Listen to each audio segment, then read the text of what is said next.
Announcements none. Papers have been laid. Question none. Motion. Motion. Speaker, sir, I move that all the business on today's order paper be exempted from the provisions of paragraph 2 of Standing Order 10.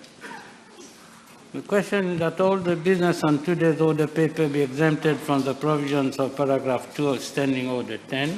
Those in favor say aye, those against say no. Aye. Ayes have it. Statement by Minister. Minister. Mr. Speaker, sir, I wish to make a statement on alleged cases of fraud regarding the transition and employment benefit. The Acting Deputy Director of Labour has been informed on 27 September 2022 and 17 October 2022 about cases of dubious applications concerning payment of transition and employment benefit to laid-off workers. I was made aware of the matter on the 17th October 2022 and immediately ordered for an in-depth internal inquiry. On Tuesday, 8 November 2022, I took cognizance of an interim report based on the outcome of the inquiry, which revealed potential fraudulent activities involving some 100 applications for payment of TUB registered at CUPIP and Chemanier Labour officers. It is suspected that 5 officers of the Labour Department and other persons are involved in the alleged fraud. Upon receipt of the interim report, I immediately instructed the Acting Deputy Director of Labour to report the matter to ICAC as potential offences under the Prevention of Corruption Act are suspected to have been committed. Instructions have also been given to report the matter to CCID for an inquiry. In the meantime, the following courses of action have been taken. All the officers involved in the alleged fraudulent activities are being transferred with immediate effect. The advice of the Attorney General's office has been sought on the charges to be levelled against those officers on the basis of the preliminary report and the subsequent actions, including suspension, interdiction of the officers in line with the regulation in force. The Ministry of Financial Services and Good Governance has been contacted in order to request the Office of Public Sector Governance to carry out an audit exercise in all the Labour offices, and finally, a committee has been set up under the chairmanship of the Acting Deputy Director of Labour to review the processes of the TUB applications and the monitoring system. Thank you. First reading. Mr. Speaker, sir, I move that the Mauritius Standards Bureau Amendment Bill number 16 of 2022 be read the first time. Seconded. Public Bill, second reading. Honourable Tilak. Thank you, Mr. Speaker, sir. Mr. Speaker, sir, we are here called to debate on a bill, and as the title suggests, a bill relating to drugs. And coincidentally, l'événement qui monopolise l'actualité ces derniers jours gravite autour de plusieurs saisies de drogue et d'arrestations, et particulièrement cette saisie de quelques 45 kilos de hashish, estimée à plus de 200 millions de roupies. Une enquête est en cours, and I will not comment further on the substance of the investigation. Who has been incriminated, who is the suspect, we read the news, we are very much aware. From where all these drugs come from, the investigation will surely reveal. So I leave this in the hands of the police and the relevant authorities. But, Mr. Speaker, sir, leaving aside these investigations which will be dealt by the police and matters relating thereto, the fundamental fact remains that drugs have been seized. Saisie il y a eu and drugs were found. 45 kilos d'hashish. 45 kilos of substance which, if were not seized, would have had found their way on the market, and as shards would have pierced their way to all those helpless, desperate drug addicts and drug users. Mr. Speaker, sir, each gram of drug delivered adds to the trauma of a family, adds to the trauma of a mother, of a father, whose son or daughter are held trapped in the quagmire of despair and misery of drug. Each gram, Mr. Speaker, sir, of drug delivered makes of a youth another slave of dependency and opens door to an infernal spiral to addiction. Drugs not only kill, it ruins families. Drugs bring parents to knees. Drugs breed theft, robberies, la décadence sociale, and in certain cases, murder. We all witness, we read the news, the atrocious crimes committed on siblings, on parents, for that few hundred of rupees to satisfy the craving for drugs. This is why, Mr. Speaker, sir, we should all agree, first and foremost, to rise against all considerations, including politics, when it comes to the fight against drugs. There is no politics when it comes to drugs. It will not see your political affiliation. It will not be politically selective when it hits its victim. We have enough subjects and matters to argue and have our political gains for the sake of our country and for the sake of this country, of the children of this country. I call upon everyone, including members of the opposition, and all those so-called saviors of democracy outside, running wild on all fronts, painfully and in vain trying to gain political mileage on this very sensitive issue. And Mr. Speaker, sir, not merely because an activist or other high profile are arrested, that we should start hitting on the police, start questioning the credibility of the arrest or the investigation. Il faut cesser avec cette attitude. We should not, Mr. Speaker, sir. Do not disrespect, discredit the effort of the police. Allow them, let them do their work. Stop with these ridiculous conspiracy theories, these fabulations. Maybe, yes, maybe there are some brebis galeuses. But say for these brebis galeuses, we have all those officers who are doing a remarkable job. Encourage them.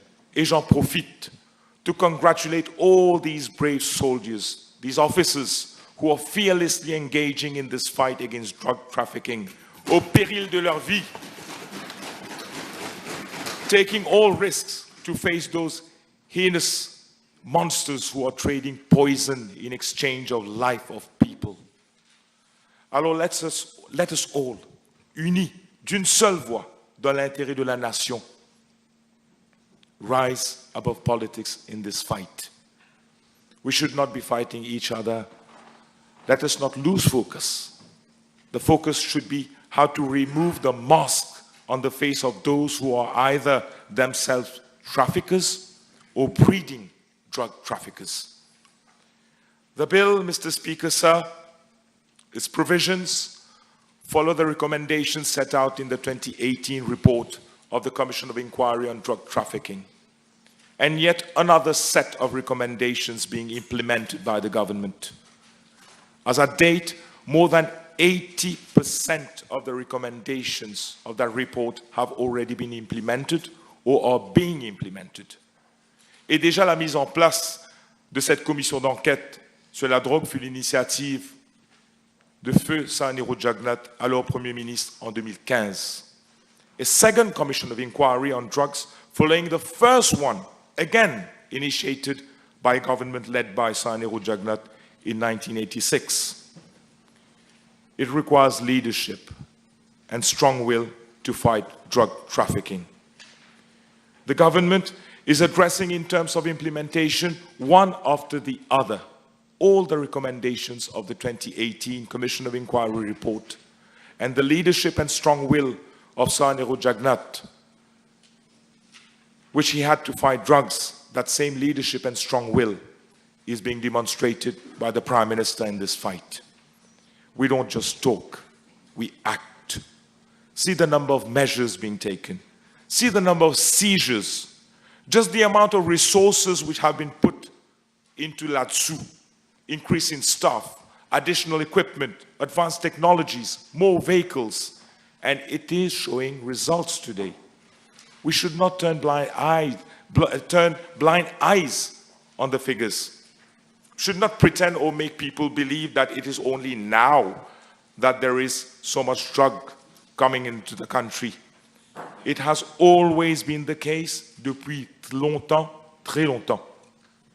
Previous international reports on drugs have shown that. But it is unfortunate, very unfortunate, that nothing was done to tackle the issue 10 or even 15 years back. Par exemple, while doing some research on this subject, I came across two particular parliamentary questions in 2011 and 2012 qui définit la position du gouvernement d'alors. And my friend, Honorable Adil Amiamia, himself did put those questions to the then Prime Minister, requesting for the institution of a commission of inquiry on drug trafficking. And what was the answer then? That there is no need for a commission of inquiry. Despite the scourge of drugs in the country, the alarming situation, the answer was simple and straightforward. No need for a commission of inquiry. This is why I say, Mr. Speaker, sir, we can spend hours talking, but it needs leadership and strong will to fight drugs. And the Prime Minister is committed to tackle drug trafficking in this country. And he has the support of his government. We will stand by him against drug traffickers, at least I will. And sadly enough, when someone stands for the Prime Minister, stand for measures and actions being taken, whether when it comes to tackling COVID, whether for our elderlies, whether for the youth, or whether it comes for the fight against drugs. Sadly, Mr. Speaker, sir, that person is coined as a chatwa. Then, if standing by a leadership where between 2017 and mid-2022, more than 17,000 drug cases have been detected and more than 15,000 persons arrested, where the street value of drugs seized during that same period is estimated around 13.7 billion rupees.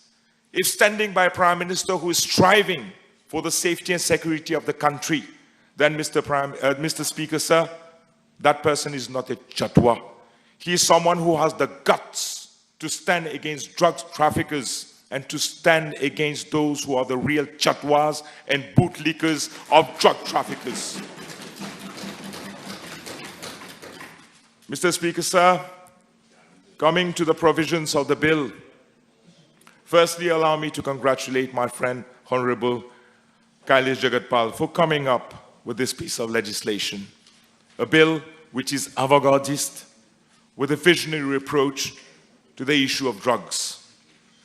With these amendments to the Dangerous Drugs Act, we are moving towards a more human right approach in the treatment of people having substance abuse disorders and improving treatment and rehabilitation instead of criminalization. Addiction should be treated, not penalized. The proposition where a person suspected of having committed a drug offense for his personal consumption, not to be prosecuted for that offense, but instead being referred to the Drug Users Administrative Panel for rehabilitation, is a fundamental leap in addressing the drug issue in Mauritius. With this new legislative approach, we are extending our hands to those thousands of citizens who have fallen in the trap of addiction. We are giving them a chance to redeem themselves, a chance to follow treatment and to reintegrate the society. We all agree that filling up our prisons with drug users is not and will not help these individuals. Rather, they become victims of stigma. Stigmatized not only because of the persecution and the sentencing, but also stigmatized with the ink on their certificate of character.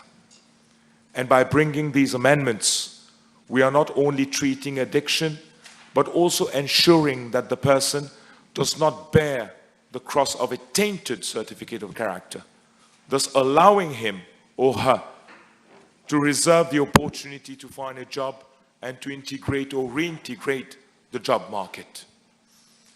Mr. Speaker, sir, it is equally important to highlight the introduction of a legal framework for the use of medicinal cannabis, where a patient suffers from specific therapeutic conditions. The global debate around the regulation of medicinal cannabis has intensified in recent years, and many jurisdictions have increasingly amended their legislation to allow for medicinal use of the plant. More than 30 countries in the world have legalized cannabis for medicinal use, and now Mauritius is aligning itself with countries like Australia, Finland, France, Germany, New Zealand, just to name a few, who have regulated the use of medicinal cannabis. So congratulations again to the Honorable Khaled Jagatpal and to the Prime Minister for taking this bold and historic decision to bring this bill to the House. Mr. Speaker, sir, we have a long way to go, but the crusade is on. And I'm convinced that at the pace and with the measures the government is taking, we will bring down these monsters of drug traffickers. Thank you, Mr. Speaker, sir.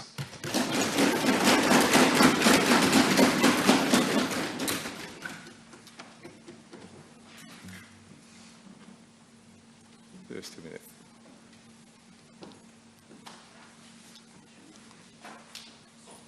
Monsieur le Président,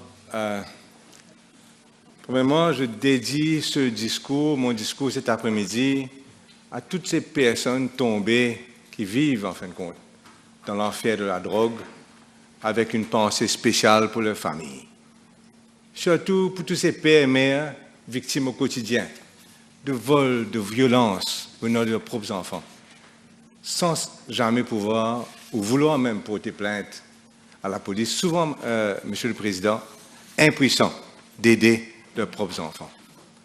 Je dédie ce discours à tous les volontaires qui œuvrent sans relâche au sein des ONG, et aussi, je dois dire, à tous les fonctionnaires qui travaillent dur pour aider les toxicomanes. Mais avant de commencer mon discours, Monsieur le Président, je voulais parler de la lutte que mène le gouvernement, supposément sans merci, contre la drogue. Je dis bien supposément sans merci, parce qu'il n'y avait qu'à écouter la PNQ de la semaine dernière.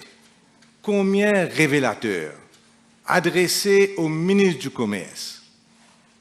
Il n'y avait qu'à écouter cette PNQ pour bien comprendre qu'il y a quelque chose de très louche avec un gouvernement qui autorise, sur la base d'un pro forma invoice daté de 7 ans auparavant, l'importation de 22 millions de petits papiers d'une valeur marchande de 460 millions de roupies, que le ministère à l'époque prétend être pour usage personnel. Et quand nous savons, nous, que ces petits papiers servent principalement à fumer la drogue synthétique. Donc il y a quelque chose là d'extrêmement louche, Monsieur le Président. Non, non. On a point of clarification, I never mentioned for usage personnel. It was for personal storage. There's a difference between personal storage and usage personnel. And personal storage was mentioned in the letter provided by the company. I wish you... Pour ce pointless explanation, l'usage personnel, l'usage storage, pourquoi? Pour regarder toute la journée? Pour faire quoi avec ça? Il va regarder, c'est une décoration chez lui, ça? Expliquez. Ça veut dire quoi, personal storage, d'après vous? 460 millions de roupies qu'on m'a amené chez soi, une valeur marchande pour usage personnel, pour personal storage. Enfin, il ne faut pas exagérer sur le ridicule, Monsieur le ministre. Maintenant, concernant, je vais finir avec ça, je viens maintenant sur la situation sur le terrain. Pour pouvoir faire ce discours, Monsieur le Président, j'ai pris la peine non seulement de consulter les documents officiels, les réponses parlementaires, mais aussi j'ai parlé à de nombreux professionnels du secteur. Ce qui est clair, c'est qu'après, non pas des années, mais des décennies de cette lutte, supposément sans merci contre la drogue, la situation sur le terrain continue à s'empirer de jour en jour. Personne à Maurice ne pourra dire le contraire. La situation sur le terrain continue à s'empirer de jour en jour. C'est pour cela, Monsieur le Président, qu'au vu de la gravité de la situation, je vais dans ce discours aujourd'hui proposer quelque chose de très important. Un événement qui pour moi serait, ou pourrait être, catalyseur en vue de dégager une nouvelle dynamique dans la lutte contre la drogue. Monsieur le Président, je souhaite l'organisation dès janvier 2023 d'une grande conférence que j'appellerai les assises de la toxicomanie. Vous voyez, je ne vais pas entrer dans la politica, je vais rester au-dessus de tout cela. Dans les assises de la toxicomanie. Les assises de la toxicomanie, Monsieur le Président, réuniraient, pour moi, pendant une semaine ou plus, non seulement les autorités compétentes, le gouvernement, etc., le ministère de la Santé, mais aussi les professionnels, les chercheurs, les ONG, la police, les politiciens de tous bords, et tous les gens, les représentants des toxicomanes, les rastas, tous les gens directement concernés par la drogue à l'île Maurice.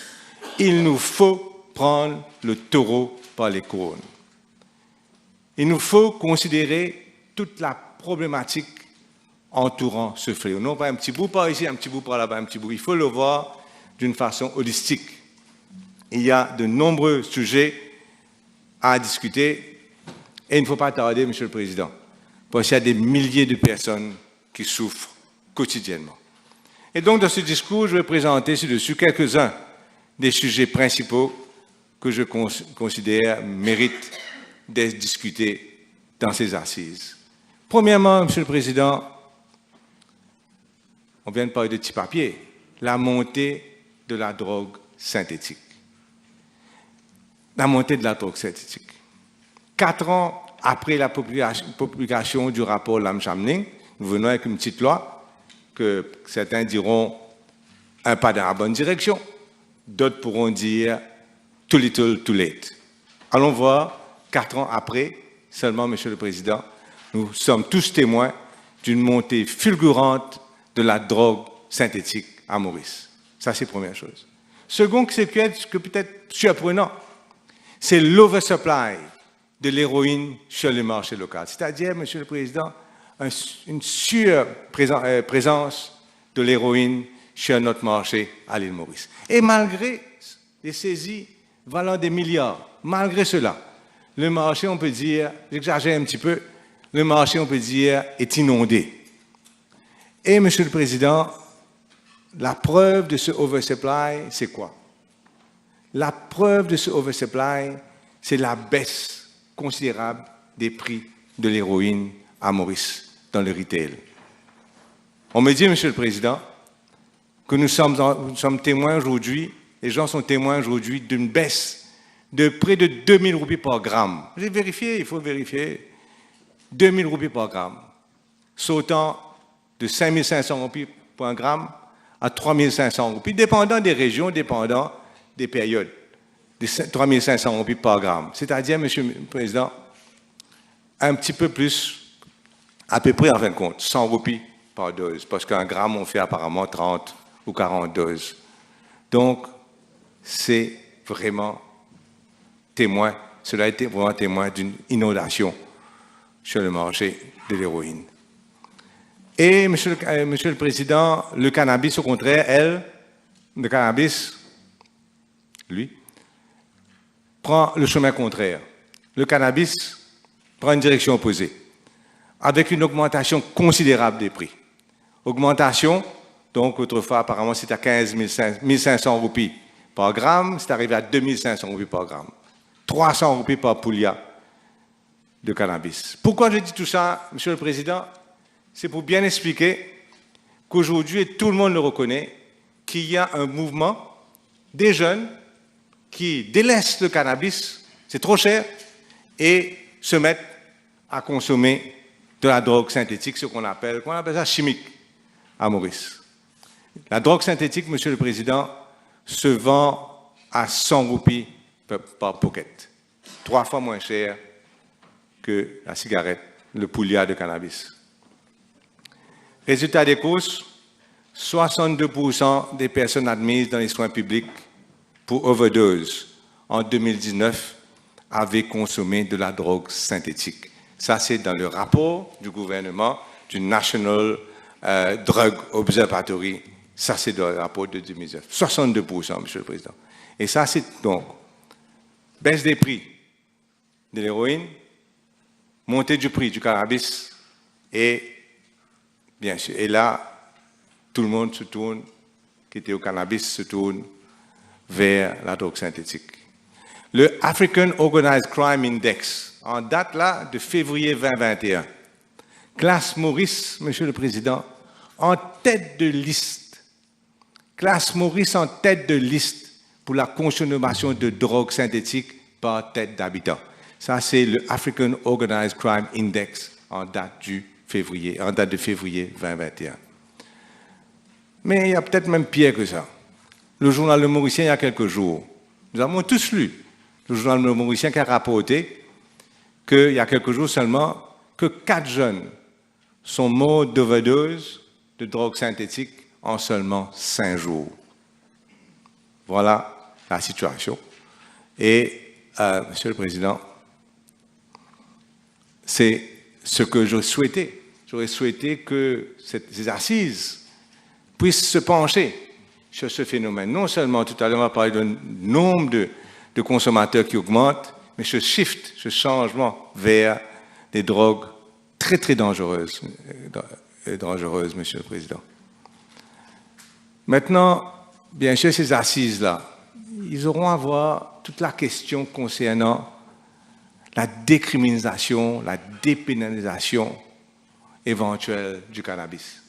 Et là, je dis ça parce que je sais que c'est possible de venir faire de cheap politics, etc. Mais je dis ça parce que je sens le besoin d'aider mon pays, d'aider ces jeunes-là. Et je pense que c'est un sujet crucial que les assises pourront se pencher dessus, Monsieur le Président.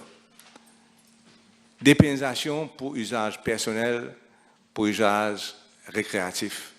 Comme font énormément de pays, comme le font énormément de pays, parce qu'ils se trouvent tous dans une situation, il faut empêcher, endiguer la montée de la drogue synthétique et des autres drogues encore plus dangereuses. Et c'est pour cela que les gens font ça. Les pays forts, Monsieur le Président, le Canada, j'ai une petite liste, Malte, l'Afrique du Sud, la Hollande, l'Espagne, 19 États des États-Unis, l'Autriche, la Belgique, l'Australie, le Portugal, la Suisse, l'Angleterre, à sa façon.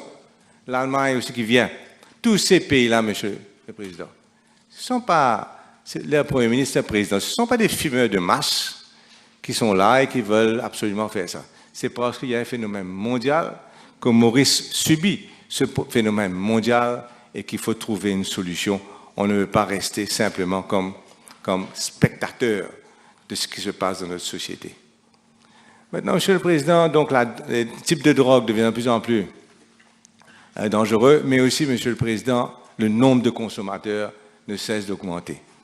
Dans une question parlementaire d'avril 2022, le ministre de la Santé a parlé de l'existence de 62 000 toxicomanes dans notre petit pays. 62 000.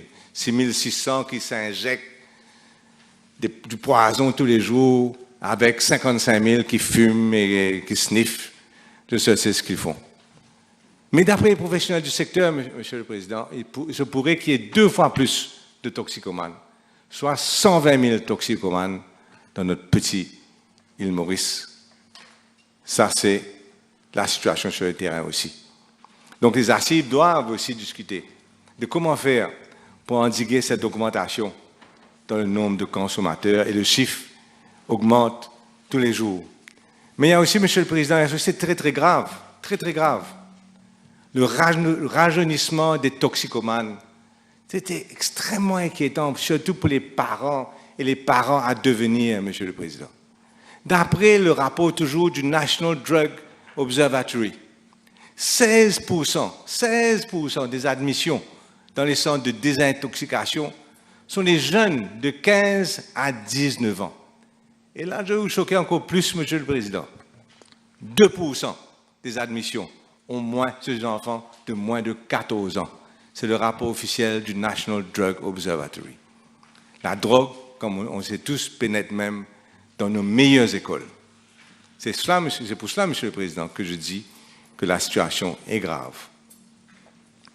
Monsieur le Président, prévention et réhabilitation. Voilà un autre sujet qu'il faut absolument aborder. Il faut se pencher, Monsieur le Président, sur toute la problématique de la désintoxication et de la réhabilitation des toxicomanes. Vous savez, peut-être vous ne savez pas, il y a environ 50 lits. Le secteur public a environ 50 lits de Maïbou, à Longmont, à Montaille-Longue, à Beaubassin, à Brown-Séquard, environ 50 lits à disposition des gens qu'il faut désintoxiquer et réhabiliter. 50 lits pour 60 000 à 120 000 toxicomanes, 60 000, ce que le ministère de la Santé lui-même, à travers l'UNDO et à travers sa réponse parlementaire dit. 60 000 toxicomanes, 50 lits. Et vous savez, ce qui est encore plus surprenant, c'est que souvent ces lits-là sont vides. Dans le Public Accounts Committee, il y a quelque temps, les docteurs sont venus nous dire qu'ils sont à 50% de remplissage pour ces lits-là, parce qu'il manque de dynamisme dans la promotion de ces centres de désintoxication. Et ça, c'est encore une fois la vérité. Encore une autre vérité, Monsieur le Président. En 2018-2019, le ministre des Finances, dans sa sagesse, je ne sais pas trop qui c'était, avait donné 23 millions de roupies pour la prévention et réhabilitation des drug addicts au ministère de la Santé. Vous savez combien ils ont dépensé ces 23 millions-là? Ils ont dépensé 13 millions. Ils ont rendu 10 millions au ministère des Finances. Voilà, Monsieur le Président, comment, avec quelle désinvolture, on traite la réhabilitation et la prévention des drogués. Et c'est pour cela, bien sûr, non seulement le manque de lits, mais plus de 80% des patients rechutent. Et ici, Monsieur le Président, c'est pour cela que je dis il nous faut une politique nationale de réhabilitation. Il ne suffit pas d'amener une personne pendant 2 semaines à Maïbo, peut-être encore 2-3 semaines dans un autre centre de réhabilitation pour qu'il soit drug-free. Ce n'est pas possible parce qu'il y a d'autres choses qui rentrent en considération. Il y a son logement, il y a son état psychologique, il y a le travail, est-ce qu'il pourra travailler même? Et maintenant, quand on considère aujourd'hui qu'un toxicomane aura, s'il est condamné, un casier judiciaire, et que pour le réhabiliter, il soit absolument qu'il puisse avoir un travail, mais qu'il aura bien plus difficilement un travail s'il a un casier judiciaire, on comprend pourquoi la politique de criminaliser la consommation n'est pas acceptable et que la politique de criminaliser la consommation condamne les toxicomanes à une vie de vol et de crime et condamne les toxicomanes parce qu'ils sont dépressifs, etc., à pourrir dans l'enfer de la drogue. C'est pour cela, Monsieur le Président, il ne faut pas que les toxicomanes héritent d'un casier judiciaire. C'est contre-productif. Ça détruit leur vie. Les toxicomanes, comme a bien dit M. Lamchamling, sont des malades. Il faut les soigner, il faut les envoyer, tous, pas quelques-uns, d'après le Drug Users Administrative Panel, tous les gens qui sont condamnés pour la consommation, doivent, j'ai pas de problème s'ils héritent d'une amende, mais il ne faut pas toucher à la casier judiciaire, il ne faut pas qu'ils aillent en prison, et il faut qu'ils aillent tous, s'il le faut, dans des centres de réhabilitation dont nous avons pour l'instant que 50 lits dans toute l'île Maurice, Monsieur le Président. L'accès au traitement ne voudrait pas une option, mais une obligation pour les toxicomanes, et ce serait une obligation de la part du gouvernement. Le Drug Users Administrative Panel, c'est un petit pas dans la bonne direction, mais quel est le time scale? Combien de temps est-ce que les gens vont attendre avant que le commissaire de police, il y a d'autres choses à faire, paraît-il, ces jours-ci aussi, il va se pencher dessus, il va envoyer ça au DPP, voyez combien de temps ça va prendre dans le bureau du DPP, et après ça va retourner pour qu'il sache ce qu'il va faire. Tout ce temps-là, qu'est-ce qu'il fait? 1 an, 2 ans, 3 ans, qu'est-ce qu'il fait? Il continue dans la drogue même? C'est ça la solution du gouvernement? Ce n'est pas, Monsieur le Président, une vraie solution. Concernant la police, Monsieur le Président, nous devons aussi parler dans les assises de l'efficacité des forces de police. Il y a une perte de confiance bien réelle, le ministre là tout à l'heure a parlé de ça, sans le dire, il y a une perte de confiance bien réelle, parce que le ministre lui-même a fait un appel pour que les gens maintiennent ou regagnent confiance dans la police, ce qui est quand même une constatation quand même assez surprenante. Voilà donc, on a une perte de confiance dans la police. Une institution clé, ça c'est une chose. L'autre chose aussi, Monsieur le Président, c'est la lenteur extrême des enquêtes et du système de justice. Ça, ce n'est pas que la police, hein, c'est la police, le bureau du DPP, tout le monde. Dans une récente PNQ, Monsieur le Président, j'avais clairement démontré que dans 120 cas d'importante importation de drogue, depuis 2017, seuls 3 cas avaient été poursuivis dans les cours de justice. Seuls 3 cas sur 120, 117 étaient à plusieurs stages, soit à la police, soit au bureau du BPP, soit au Forensic Science Laboratory. C'était partout, sauf où ça aurait dû être, c'est-à-dire dans une cour de justice, Monsieur le Président. Voilà la lenteur. Et là, je parle des cas de drogue valant, il y avait 4-5 cas de drogue, valant des milliards et des milliards de roupies qu'on n'a jamais, dont l'enquête n'a pu être terminée après 5 ans. Aucun gros cas de drogue, en fin de compte, dans ces 120-là, n'avait été amené en cours de justice, Monsieur le Président, avec que quelques 3 cas relativement moins importants.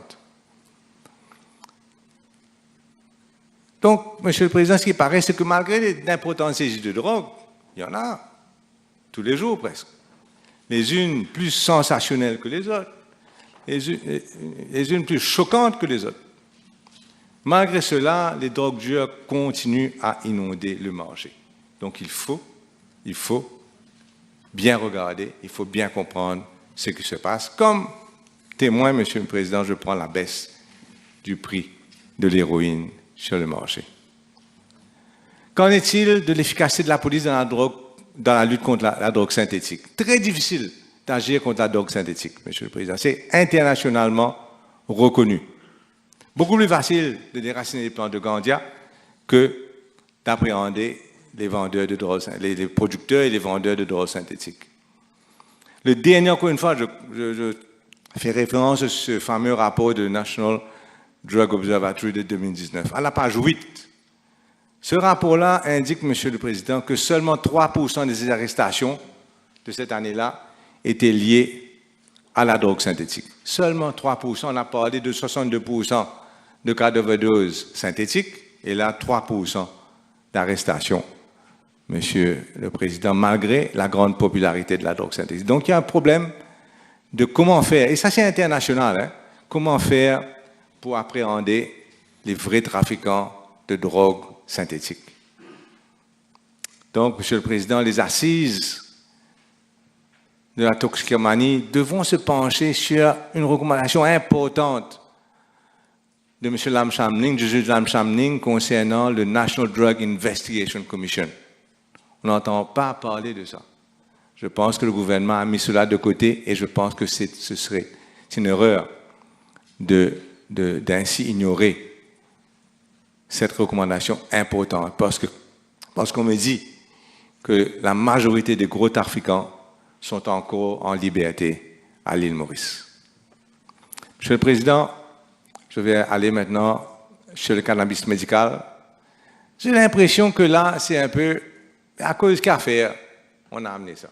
Ça me donne l'impression. À cause qu'affaire, ben, Monsieur le Président, depuis 2019, le Committee of Experts de the World Health Organization s'était adressé et avait approuvé, Monsieur le Président, le cannabis médical. Depuis 2019, il y avait une PNQ ici, que j'ai moi-même posée. Et puis, on a dit, on va attendre la réunion politique des États. C'était en 2020. Donc, on a déjà, Monsieur le Président, 3 ans, depuis 2019 jusqu'à aujourd'hui, concernant le cannabis médical. Alors, Monsieur le Président, pourquoi 2 poids 2 mesures?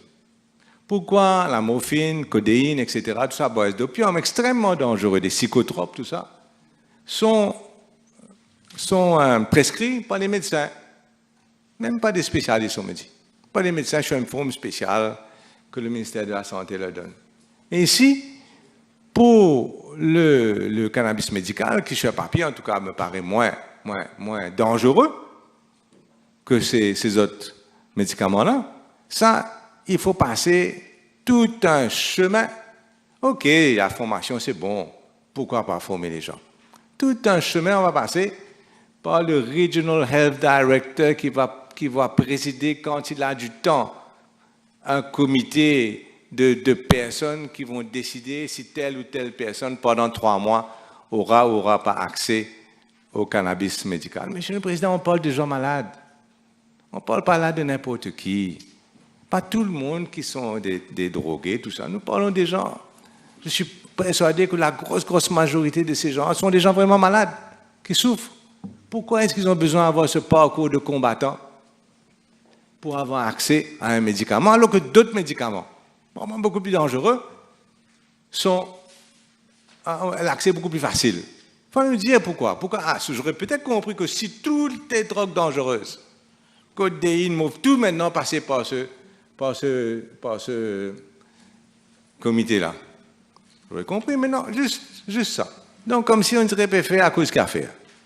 Obligé de faire, ben nous faire. Mais seulement mettre tant de bâtons dans la roue, alors que si ça prend 1 mois, ça prend 6 mois, ça prend 1 an, ça prend 2 ans pour que ce comité-là se penche sur les recommandations, les personnes vont continuer à souffrir et les personnes vont continuer à ne pas recevoir les soins qu'ils auraient pu avoir dans d'autres pays. Ça, c'est ma question. Et encore maintenant, allez, ça c'est aussi assez comique, l'importation de ces drogues-là, limitée, s'il vous plaît, au ministère de la Santé. Voilà un autre cas, nous aurons des cas de molnupiravir tous les jours maintenant. On a vu molnupiravir, on ne sait pas où s'est passée l'enquête. Un jour, c'était à 9 roupies. Le lendemain, c'était à 80 roupies. Même drogue, même capsule. Mais ce sont ces gens-là qui sont les seuls habilités à importer? Ou est-ce que, moi je suis d'accord que beaucoup de ces petits cowboys, mais on peut choisir quelques personnes, quelques compagnies réputées dans le secteur privé qui ont une licence spéciale pour importer. On peut aller laisser ça simplement au ministère de la Santé pendant le Covid. Molnupiravir, tout cela nous dit clairement qu'on ne peut pas les faire confiance, surtout concernant les prix, surtout concernant le procurement, surtout concernant l'achat de médicaments. On va se retrouver avec des fournisseurs un peu par ici, par là-bas, à des prix 4 fois plus chers que le marché. Donc, Monsieur le Président, le cannabis médical, je crois qu'on m'a dit le ministre qui a parlé avant moi, est aujourd'hui populaire et autorisé dans, je crois, 53 pays. Donc, ce n'est pas, encore une fois, différentes façons. Quelques-uns, c'est extrêmement facile d'avoir accès. D'autres, il faut passer par être spécialiste. Mais je crois aucun, Monsieur le Président, aussi difficile qu'à Maurice. Je n'ai pas tout regardé, mais ça me paraît être le cas. 53 pays, Monsieur le Président. Et nous avons attendu 3 ans pour que le ministre amène sa loi. Et maintenant, avec ces comités qu'il va faire, tout ça, combien de mois, d'années encore est-ce que les malades auront à attendre? Et encore, là, ici, Monsieur le Président, je crois qu'il y a une petite méchanceté dans tout ça. la liste des maladies, on serait attendu que cette liste de maladies soit dans une cédule de la loi qui permettrait une certaine flexibilité plus tard. Retirer, ajouter, parce qu'il y a des recherches tous les jours sur l'effet du cannabis sur certaines maladies.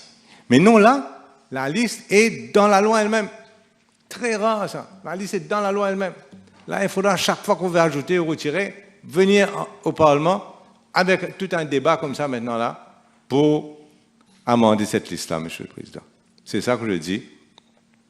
Quand même, il faut être réaliste. Il faut au moins une certaine flexibilité pour que si demain, il y a des changements, des nouvelles recherches, on puisse améliorer, et étendre l'application du cannabis médical.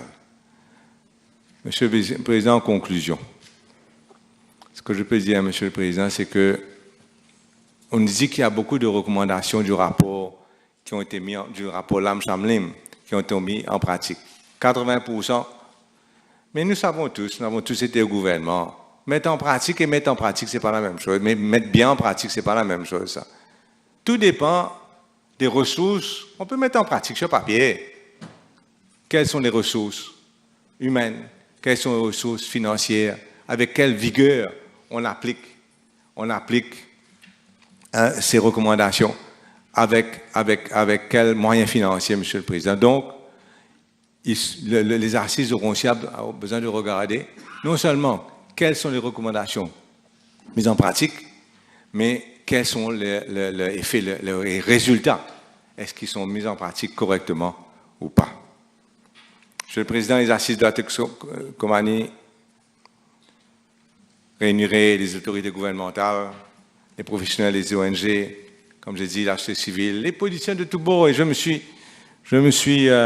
j'ai consulté mes collègues sur les bancs de l'opposition. Et nous sommes tous d'accord, Monsieur le Président, que ce serait une bonne chose pour le pays. Et nous allons perdre. Si le gouvernement prend le devant, nous allons participer. Nous avons besoin d'un constat précis, un plan d'action national. Et j'ai eu l'honneur aujourd'hui de présenter donc cette demande formellement au gouvernement. Et je vais attendre la réaction du ministre de la Santé. Nous allons attendre la réaction dans son summing up, la réaction du ministre de la Santé dans son discours, la réaction du Premier ministre. Nous avons besoin d'une meilleure compréhension de la situation. Un peu comme le ministre de la Culture avant moi, nous avons besoin de dépolitiser le débat. Nous avons besoin d'une analyse des meilleures pratiques internationales, mais surtout d'une vision commune pour combattre le fléau de la drogue. Merci, M. le Président.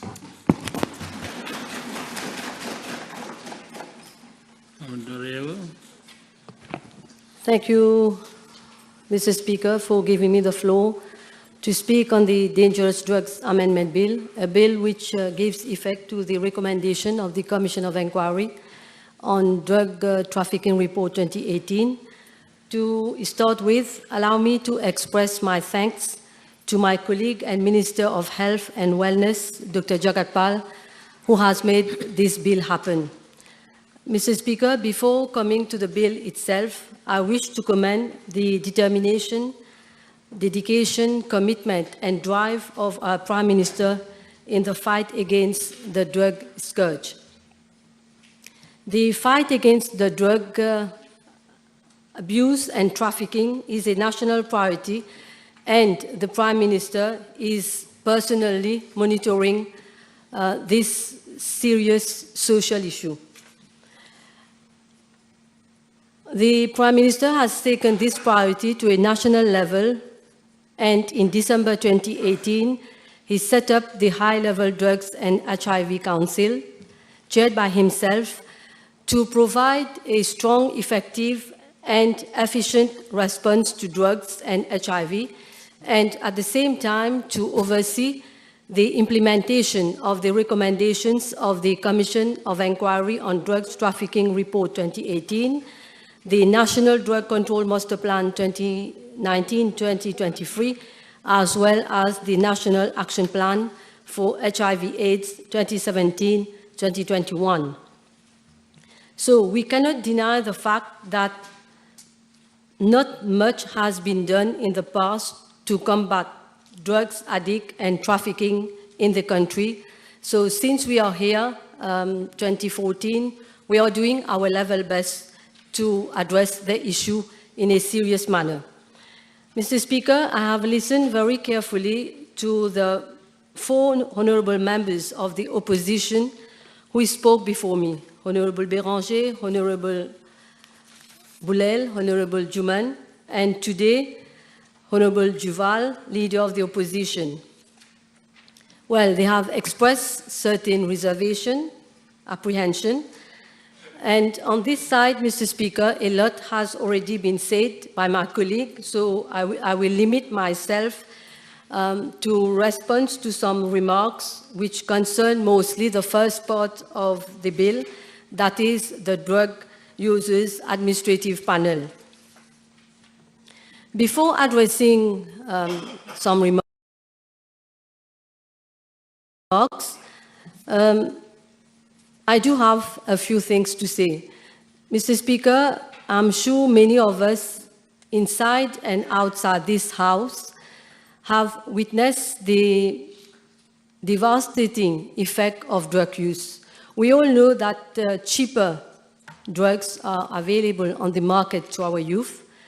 The addicts are ready and willing to do anything for their daily doses, anything. They stop at nothing to get their daily doses, stealing, robbery, using physical and mental abuse and violence on their parents, wife, and children. So, drug addiction is causing pain and suffering in many families. Families, NGOs, and the community at large, they are feeling the brunt. So we cannot continue to just arrest and put in prison people with addiction. What we need, Mr. Speaker, is a shift in our response. We need a health-led response. This is, in fact, what we are doing with the introduction of the present bill in the Assembly. That is why we are saying that the bill is incredibly important. Having said that, this brings me to Chapter 17E of the report of the Commission of Inquiry on Drug Trafficking 2018, where it was recommended, I quote, "Small dealers, first-time offenders who may not be consumers ought to be given a chance of being reformed instead of being thrown in the arena of our prison where they will interact and cohabitate with seasoned dealers, traffickers, and get a chance at mastering their budding skills at the expense of taxpayers," end quote. Moreover, Mr. Speaker, at paragraph 17E4 of the same report, statistics show that up to 38% of persons who have issues with drug use are drug consumers, and about 20% of prison population consists of drug addicts. So as you can see, these figures are alarming, and it was high time for our government to act. Moreover, Mr. Speaker, as at December 2021, the total number of drug offenders convicted was 1,817, as per the annual report of the judiciary. It continues to be an alarming figure for a small country like Mauritius. The House can only imagine how significantly this figure would have increased if government did not take concrete actions to seize billions of rupees worth of drugs. Therefore, Mr. Speaker, the primary purpose of this legislation is to tackle the problem through a human rights-based approach. For too long, we have looked at drug use as a criminal justice issue. With the present bill, we are presenting a new government policy, as I said earlier, a health-led response. It was high time to develop new policy to tackle issues of addiction. So with the right actions, we will be giving them a helping hand. Totally a different path for their rehabilitation, kick the habit and break the circle of dependence and enable them to integrate society. The bill has been, as you can see, Mr. Speaker, the bill has been approached with an open mind. One thing that is consistent is that paramount consideration is being given to the rehabilitation of drug addicts. I should remind the House that the panel will have also the responsibility to monitor the progress of the drug user during the period of rehabilitation and may do such other things as may be required to assist the drug user to kick the habit. Now, Mr. Speaker, allow me to address some of the remarks made by members on the other front. They have expressed concern with regards to the composition of the panel. Honorable Boulel stated in his intervention that the Drug User Administrative Panel is focused on law enforcement and lack professional trained in addiction. Honorable Juman stated that persons from NGOs specialized in drug treatment should form part of the panel. So, Mr. Speaker, allow me to direct the honorable members to clause 59AC(d) of the bill, where it is clearly stated that the panel will also consist of 2 social workers having knowledge and experience in the field of drug dependence. Moreover, Mr. Speaker, the bill makes provisions for the panel to co-opt such other persons as it deemed necessary at clause 59A(5)(c) of the bill. So, as we can see, the composition of the panel has been well thought of, provision has been made. If ever more members with specific skills are needed, so the panel can co-opt. Now, moving to clause 59B. Clause 59B of the bill provides the suspension of prosecution under certain conditions, where the Commissioner of Police is of the opinion that the offense under Section 14 of the Dangerous Drugs Act was committed for, first, personal conception, second, no aggravating circumstances, and third, the drug user is not a drug trafficker, then he shall make the recommendation to the DPP for the drug user to undergo rehabilitation in lieu of being prosecuted for that offense. There have been critics regarding the powers of the Commissioner of Police to make recommendations to the DPP for the drug user to undergo rehabilitation. Allow me, Mr. Speaker, to clarify. The proposed bill puts the responsibility on the Commissioner of Police to recommend rehabilitation to the DPP for persons suspected of having committed an offense under Section 34 of the Dangerous Drugs Act. The DPP will have the final word about whether to agree to the recommendations of the Commissioner of Police. It is good to note that the DPP will act only after examining the whole file. It is only when the DPP is satisfied that the drug user may undergo rehabilitation that he will support the recommendation of the Commissioner of Police. Moreover, Mr. Speaker, I also fail to understand how the issue of expertise can crop up as stated by one member on the other side. We know very well that the police has the expertise to carry out a thorough investigation, gather all the facts, and prepares the file to be sent to the DPP. They are doing a wonderful job, so we need to trust our police institution. With regard to saturation in our health institution raised by Honorable Béranger, I will draw the attention of the honorable member to the fact that provisions have been made for not only public health institutions, but also for other institutions to carry out rehabilitation as may be approved by the minister. So I will humbly direct honorable member to clause 59C of the bill. The same members also said that this bill does not add grand-chose to the present law. Mr. Speaker, how can we say that the present bill does not add grand-chose as we have brought a shift in our approach to drug use that the Republic of Mauritius has overseen? The addicts will be given a chance to be rehabilitated and reinserted the society. So this approach, in my humble opinion, will save lives.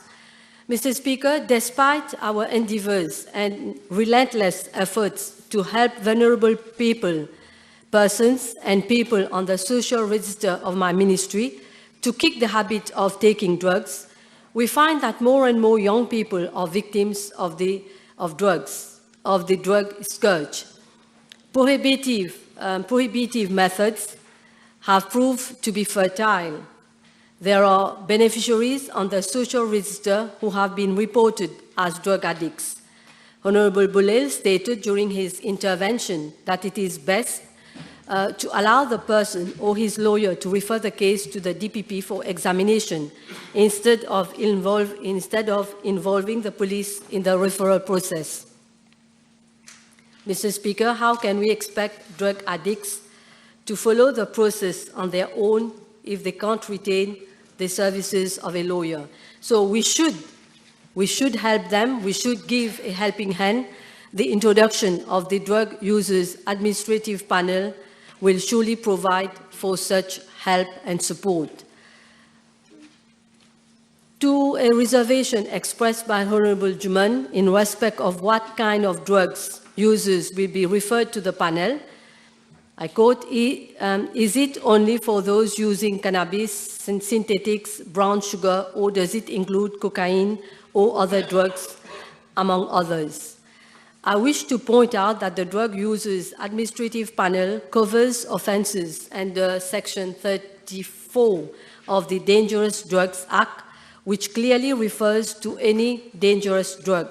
Hence, we are talking of any dangerous drug as defined in the Dangerous Drugs Act at Section 2 and under Schedule 1, 2, and 3. So I will not go through the list. May I humbly invite Honourable Member to have a look at the list for more details.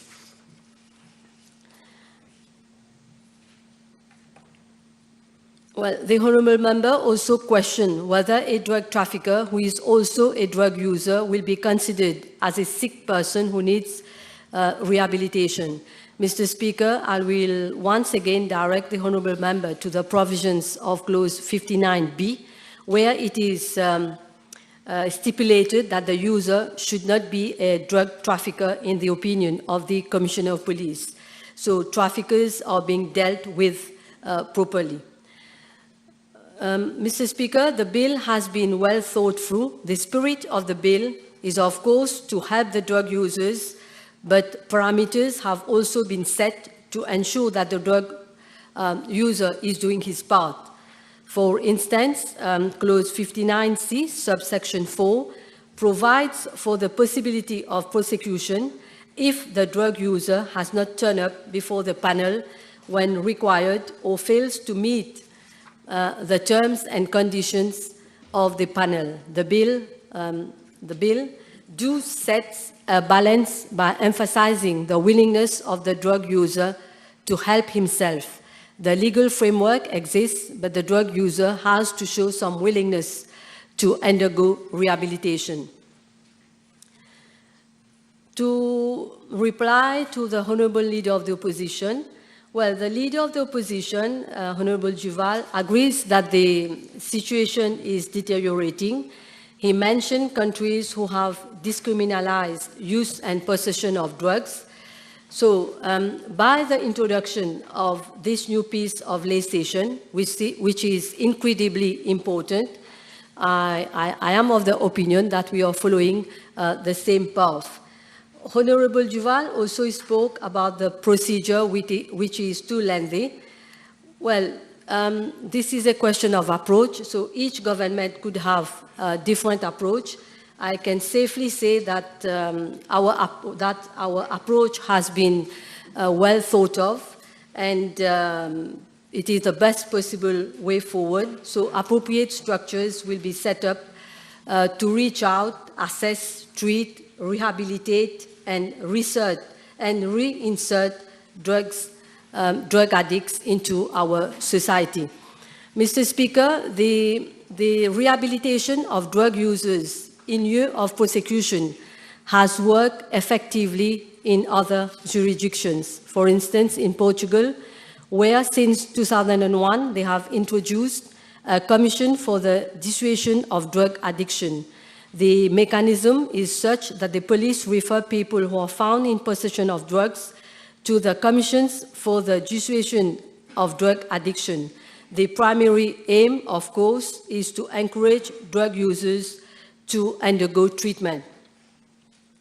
Mr. Speaker, at this stage, allow me to share with the House the message of the Secretary General of the United Nations, Mr. Antonio Guterres, on the International Day Against Drug Abuse and Illicit Trafficking in June 2018, and I quote, "I urge countries to advance prevention, treatment, rehabilitation, and reintegration services, ensure access to controlled medicines while preventing diversion and abuse, promote alternative to illicit drugs cultivation, and stop trafficking and organized crime, all of which would make an immense contribution to our work to achieve the Sustainable Development Goals," end quote.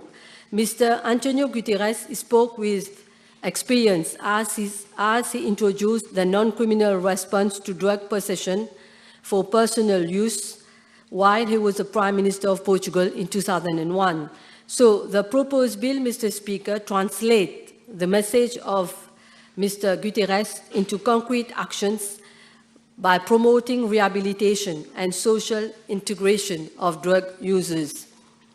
So as we can see, Mr. Speaker, there is a real need to break the circle of dependence and enable drug users to find their way back into society.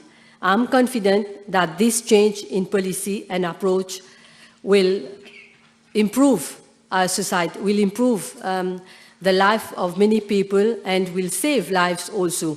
So before closing, Mr. Speaker, I would like to take a moment to place on record and praise the commitment of many people in our society who spend their lives giving support to drug addicts to recover. Mr. Speaker, this bill bears testimony of the unflinching commitment of our Prime Minister to fight drug scourge. Our approach, I can safely say that the present bill has been drafted in the best possible way, and we are doing the things that need to be done for a better society and leaves no one behind.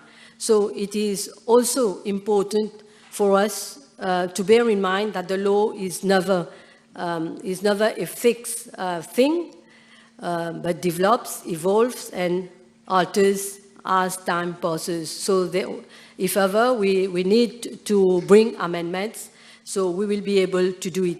So, Mr. Speaker, I have much pleasure in supporting the present piece of legislation, which I think is very important. Thank you.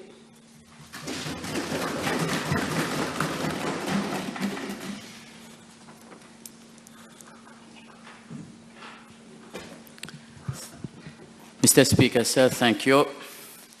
Any bill that have as its main objective changes or amendments that will bring a better legal provision that will ensure equality, fairness, and respect the dignity with care and compassion of those involved without undermining our democratic institutions within the respect of law and order will definitely have my support. Needless to say that there is no such perfect legal provisions and reasons why I'm sharing my views on the proposed bill today. Mr. Speaker, sir, debate about drugs is passionate, considering the impact that it has on our families, our friends, and members that live in our constituencies. Throughout years, many debates, the two main concerns have always been about two issues: drug-related legislation and drug control. Mr. Speaker, sir, I will go straight to the bill, the setting up of a drug user administrative panel.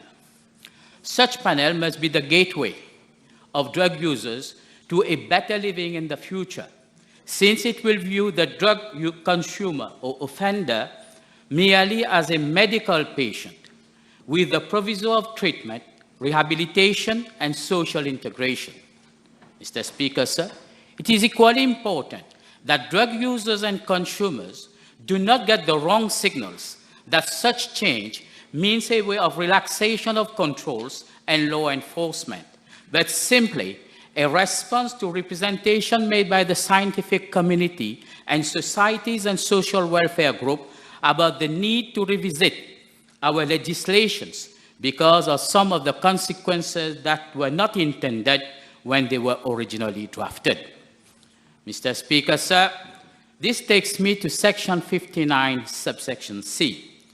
It is of utmost importance that rehabilitation is being conducted in institutions that have proven record in such delicate issues and are fully transparent in regards to independent inspection.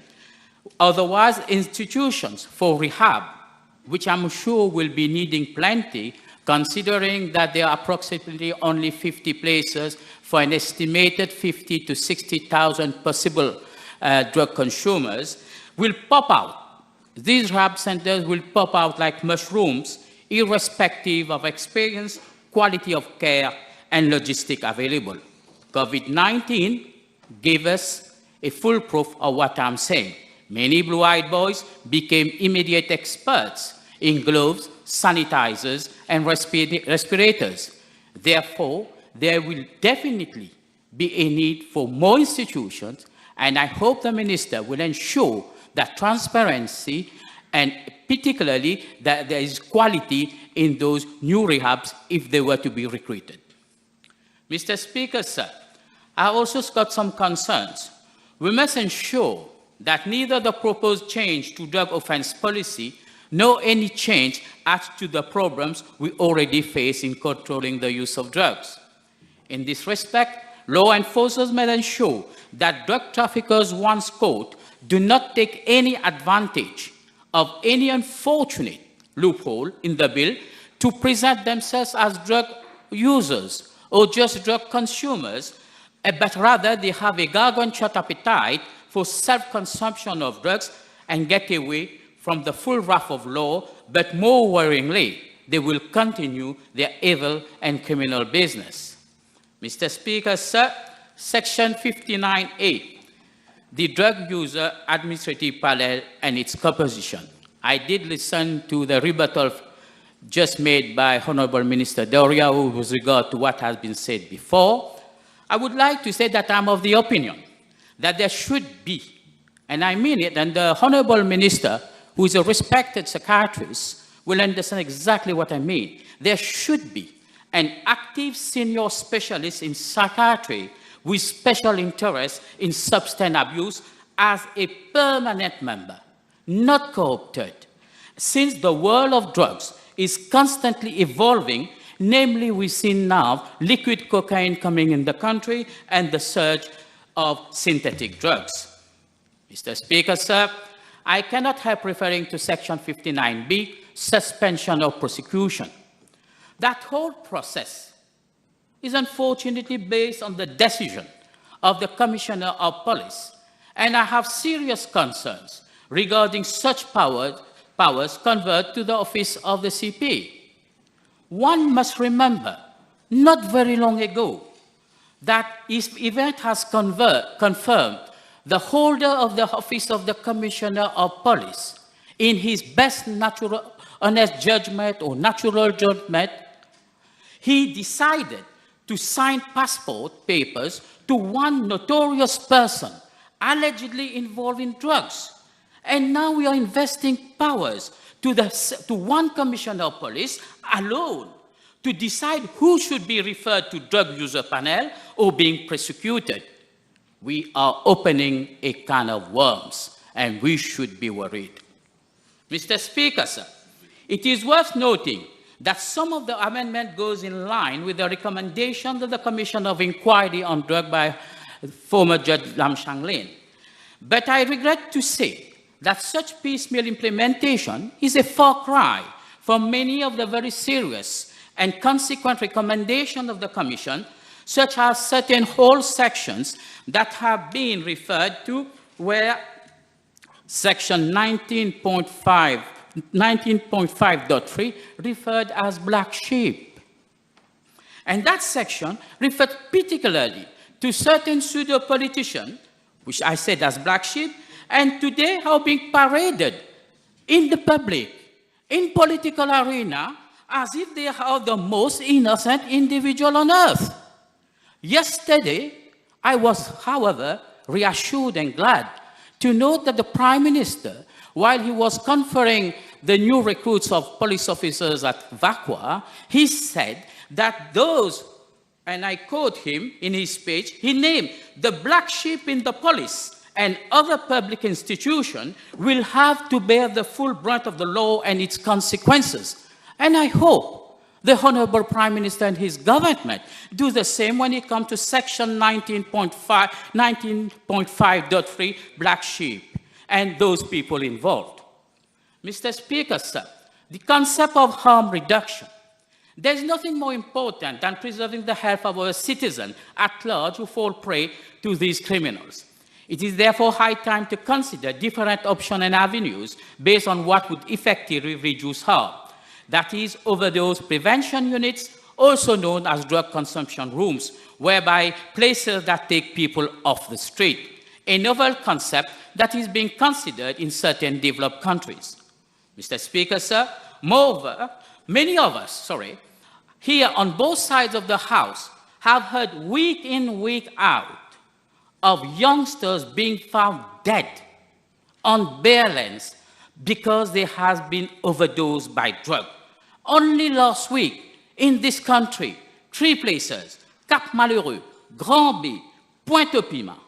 Reason why the idea of a drug consumption rules must at least be the subject of discussion and consideration and provide these unfortunate consumers with a safe environment, clean needles, and a focal point where they can engage with appropriate authorities to combat their addiction.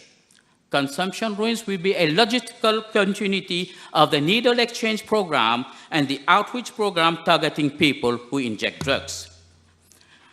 I have drifted a little away from the actual debate, but I felt compelled to mention the consumption rooms. Mr. Speaker, sir, Section 2.7 of the Commission of Inquiry clearly points out the failure of incarceration policy, which unfortunately is linked to further addiction, poverty, or drug dealings to serve their own daily doses. I mentioned into Section 2.8 of the Drug Commission, it is equally important that responsible authorities monitor the progress of the drug user during the period of rehabilitation and be assisted with the necessary tools to ensure that drug user has overcome his addiction. Authorities must be conscious of the devastating relapsing syndrome of drug users who at that crucial moment require greater attention and long-term follow-up. Mr. Speaker, sir, the hair test. The hair test is not novel.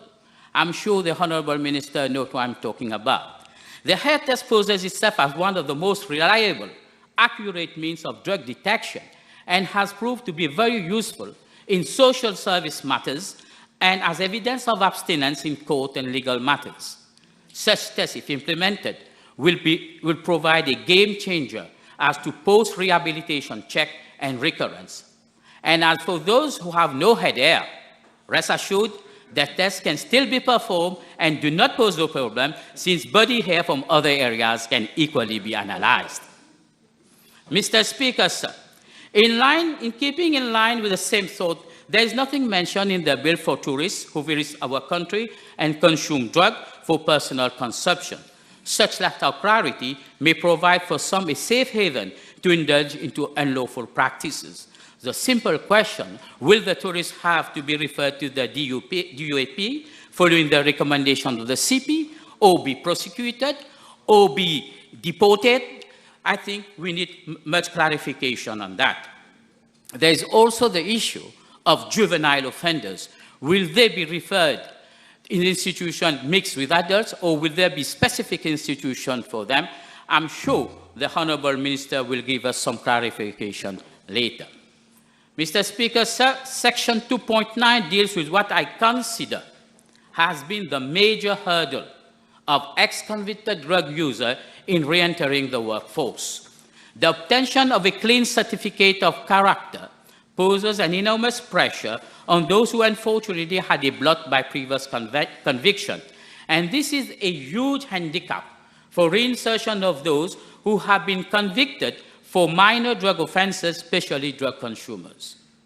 The question that arises today is whether the certificate of morality will be a testimony for those who have been referred to the DUAP, or those who have already been convicted and may now be suitable candidates to be referred to DUAP.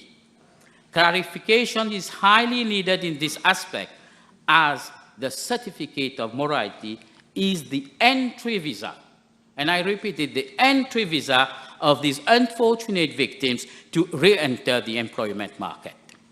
Mr. Speaker, sir, I will now comment briefly on the authorized use of cannabis for medical treatment. One cannot be oblivious to the positive impact that medical cannabis have had for certain families in the face of sometimes homebound medical conditions.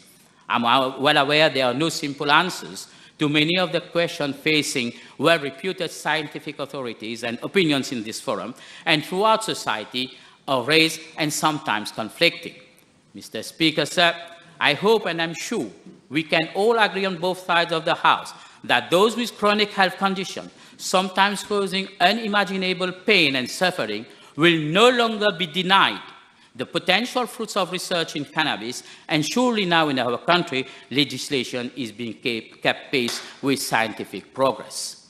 We owe it to the families out there in despair, many of whom felt in the past forced to smuggle in life-threatening treatment for their children and loved ones. Mr. Speaker, sir, while the bill will allow the prescription of medicinal cannabis for specific therapeutic condition as per Part 2A, Section 28A, allowances must be made as to other debilitating medical conditions that may have proven relief from its use. For example, chronic debilitation secondary to AIDS, multiple sclerosis, autism with self-inflicted injuries with associated aggressive behavior.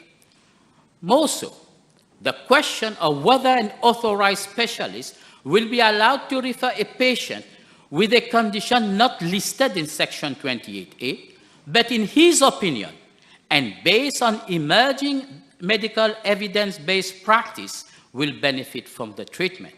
From the bill, it will be the Medicinal Cannabis Therapeutic Committee at Section 28E that has the final say. And I cannot read any option left to the authorized specialist in case of rejection of requests when he feels that the said condition has already been earmarked by highly reputed scientific medical authorities with evidence-based practice that have proven quality care with patients that have been given cannabis.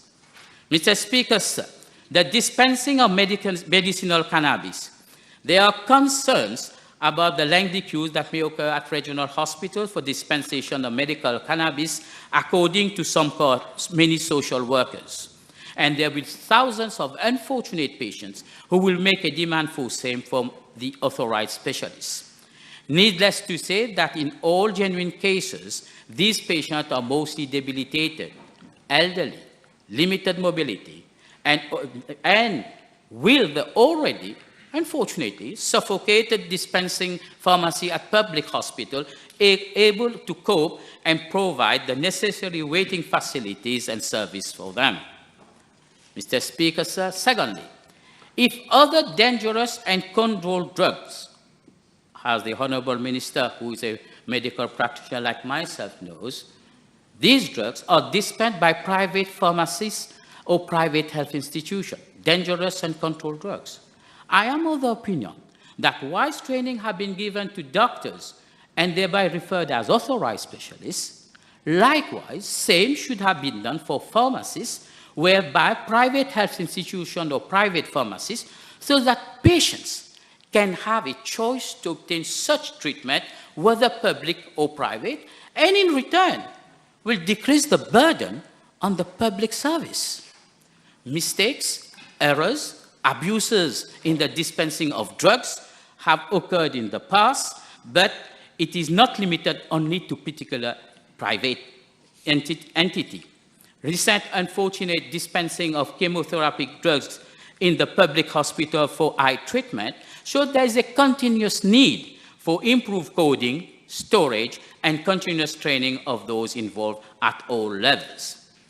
Monsieur le Président, la solution, ce n'est certainement pas de restreindre l'accès.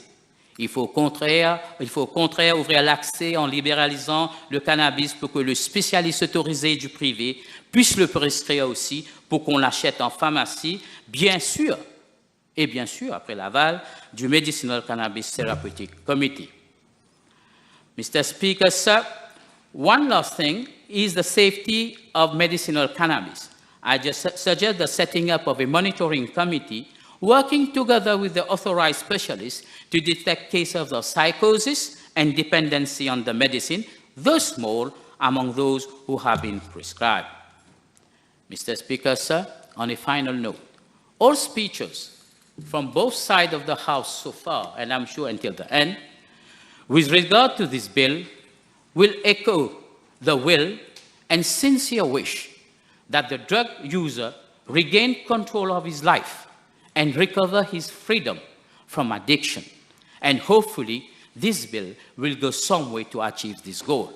To conclude, my message are to those drug consumers for personal use.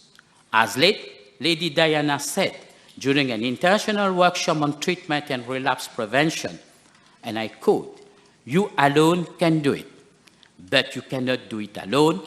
And I add, we will help you. Thank you. I will suspend the sitting for 45 minutes.